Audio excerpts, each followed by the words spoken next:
Hola, mi nombre es Joel González y hoy voy a estar hablando sobre el impacto de la tecnología en la investigación criminal.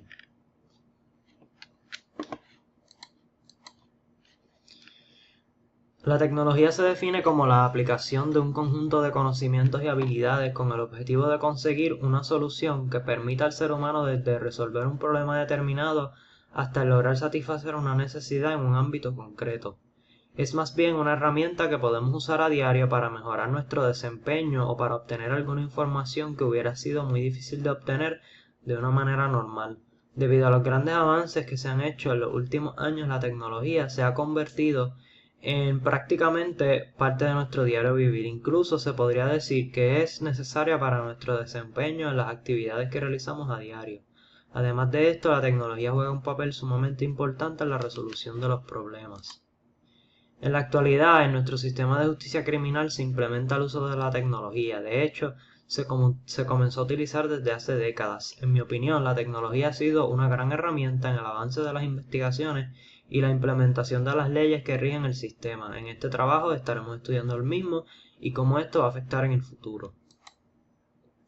Los comienzos. Los comienzos de la investigación criminal se remontan a finales del siglo XIX y comienzos del siglo XX.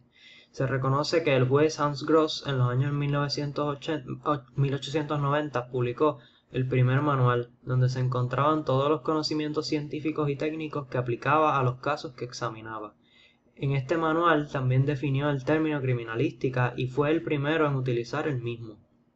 Aparte de los grandes hallazgos y aportaciones que trajo Gross, también hubo otros que influenciaron mucho en el desarrollo de la investigación criminal durante el siglo XIX, y otro de los grandes aportadores a la investigación criminal lo fue el francés Francois-Eugène Vidocq. Este gran investigador francés se desarrolló a principios de los años 1800. Vidocq era un criminal muy conocido en Francia, de hecho. Se considera como el más conocido en su época, y luego de ser capturado y procesado, le ofreció a la policía su cooperación. Luego de pertenecer un tiempo a la policía, se convierte en el director de Seguridad Nacional.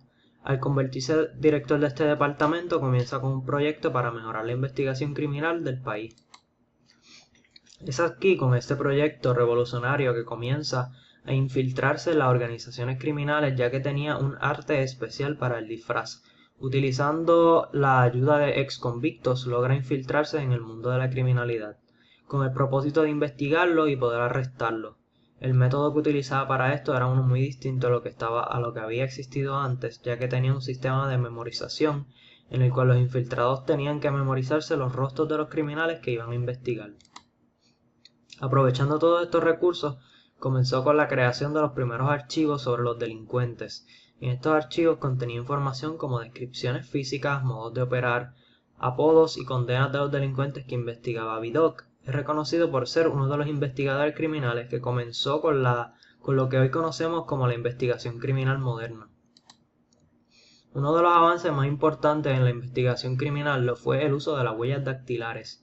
A pesar de su mención en el manual de Gross y de la importancia que le daba Vidocq a las mismas, no fue hasta el año 1892 donde se utilizaron realmente para la resolución de un caso como evidencia. En la primera ocasión donde se utilizaron las huellas dactilares como evidencia fue en Argentina, específicamente en Necochea. El caso de Francisca Rojas.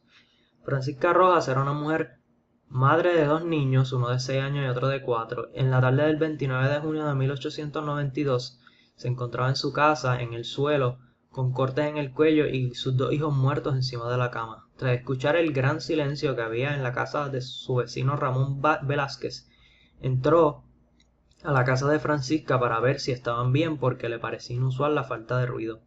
Luego de la llegada de la policía, Francisca acusa a Velázquez de haber cometido este acto atroz que se encontraba en su casa.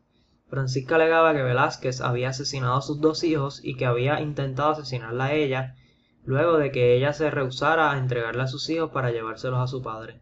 La policía, por supuesto, le tomó la palabra a Francisca y procedió a arrestar a Velázquez sin tener evidencia que indicara que él había cometido el asesinato.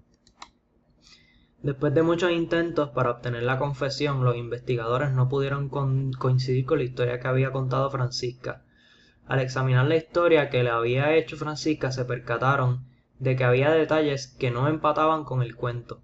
Uno de los primeros detalles era que Francisca indicaba que el sospechoso se había escapado por la ventana, pero cuando llegaron a la escena la puerta estaba cerrada y asegurada para que no se pudiera abrir.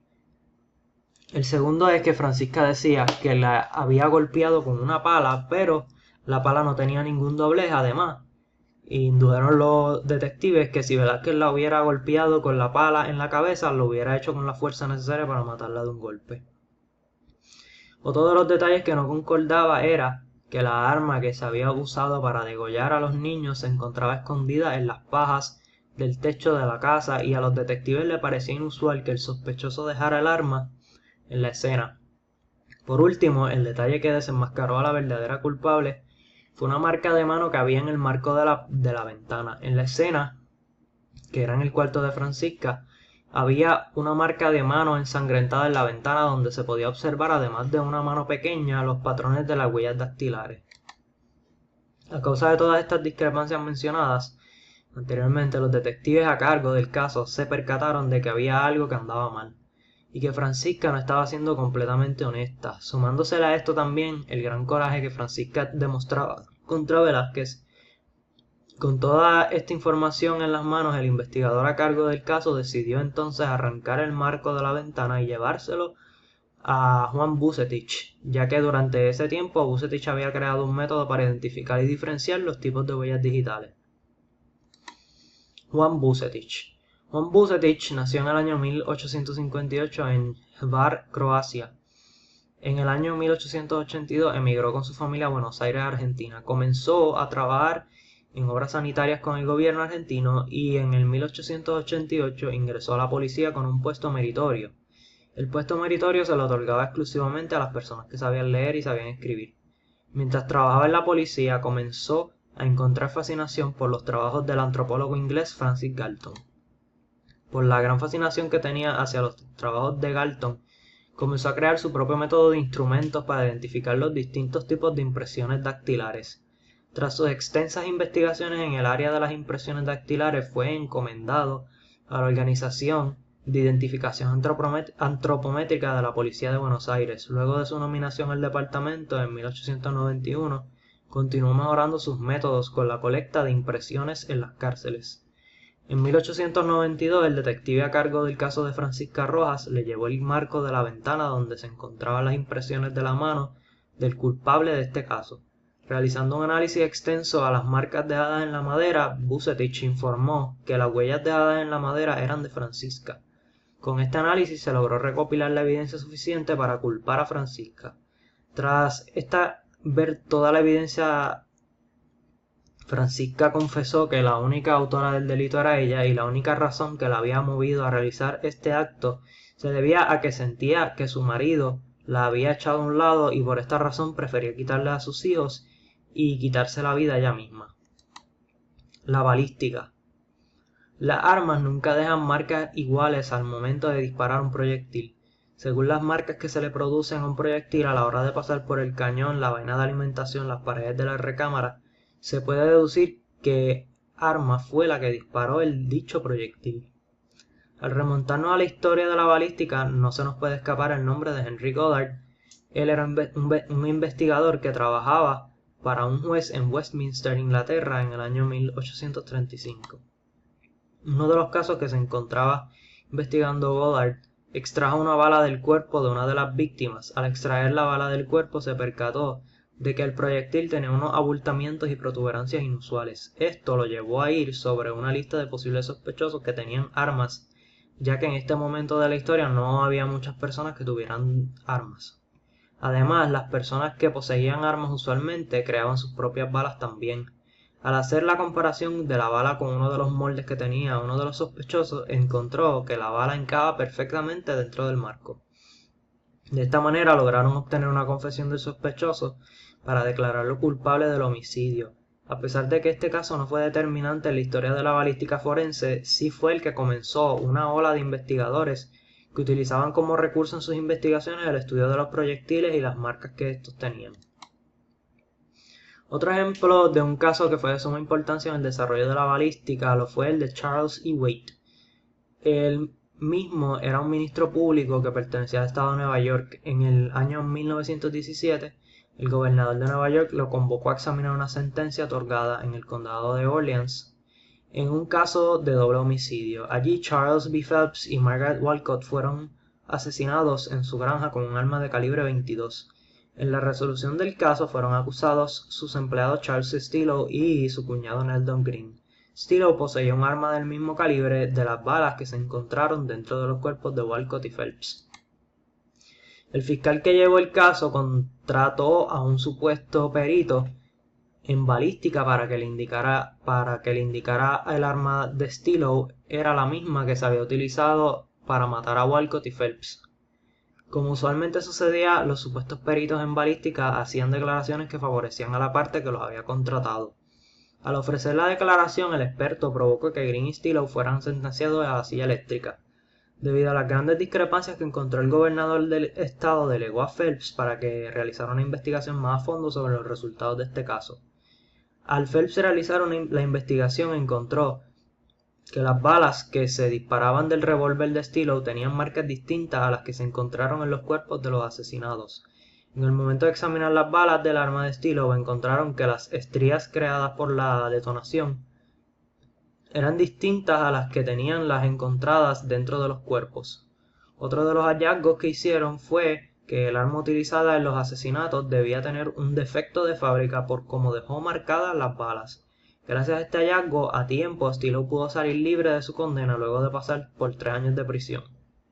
El descubrimiento de esta nueva técnica de investigación trajo muchos avances en la época moderna y aún en el día de hoy se considera de mucha importancia en los casos del análisis balístico que se haga. Ahora vamos a hablar de la toxicología. Otra de las disciplinas científicas que se desarrollaron en el siglo XIX lo fue la toxicología. La toxicología se conoce como la ciencia que estudia los venenos. En otras palabras, la ciencia que estudia qué sustancias o cosas pueden ser tóxicas o dañinas para los seres humanos. Esta ciencia se compone de muchas ramas. En la que nos estaremos concentrando es en la toxicología forense. Uno de los pioneros en el desarrollo de la toxicología forense fue Matteo Orfila. Luego de terminar sus estudios de medicina en Francia, decide dedicarse al aspecto experimental de la ciencia. Se reconoce que Orfila tenía una gran fascinación con la química y la física, así que luego de terminar sus estudios en Francia, decide comenzar a dedicarse a desarrollar nuevos métodos investigativos en la ciencia. Caso Lafarge. Tras obtener reconocimientos como perito forense en el área de la medicina y de hacerse un profesor en la Facultad de Medicina de París, participa en su caso más famoso que se conoce como Lafarge. En este caso, la esposa del señor Lafarge es acusada de asesinato por envenenamiento a su esposo. Tras varios análisis inconclusos, Orfila decidió incurrir a una técnica de análisis nueva en la cual se encontró que había sido envenenado con arsénico. El descubrimiento hizo que se desestimara a su esposa como posible culpable del caso, ya que anteriormente Lafarge había estado comprando grandes cantidades de arsénico para exterminar las ratas que había en su hogar. En conclusión, por medio de esta investigación estuvimos analizando las formas en las cuales la tecnología ha impactado el campo de la justicia criminal, específicamente el de la investigación criminal. Gracias a las invenciones de estos pioneros, hoy día los investigadores tienen diversas herramientas para poder resolver los conflictos que se llevan al sistema de justicia criminal.